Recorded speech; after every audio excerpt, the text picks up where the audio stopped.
যখন আমরা একজনের খবর পেলাম, সবাই সবাই যোগাযোগ। আমি তখন আমেরিকাতে, তখন যেদিন এই খবর আসতো সেই মুহূর্তে আমি ছিলাম মার্ফিসবরো বলে একটা শহরে।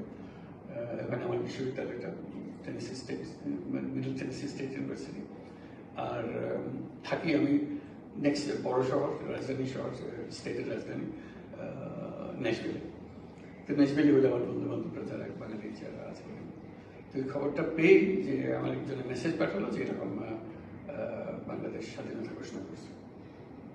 চমকে উঠলাম যে স্বাধীনতা ঘোষণা করছে, কেউ করছে জেনারেল জিয়া খান স্বাধীনতা ঘোষণা করছে, জিয়া খান কি স্বাধীনতা ঘোষণা করছে। এটাই শুধু শুনলাম। শুনে আমি সব ছেড়ে দিয়ে আমি বলছি আমি আসতেছি, আপনারা সমগ্রের বাড়িতে আসেন। জিল্লুর রহমান বলে আমার ঘনিষ্ঠ বন্ধু, তার বাড়িতে আসেন, আমরা সবাই এখানে গেছি। আমরা মোট 6 জন, সারা দেশবিদ জুড়ে আমরা লোক হলাম, বাঙালি হলো 6 জন আমরা একত্র হলাম সেখানে। এখন আমরা দেশ স্বাধীনতা ঘোষণা হয়ে গেছে, এখন আমাদের পরিষ্কার করে ফেলতে হবে আমরা দেশের পক্ষে আছি এবং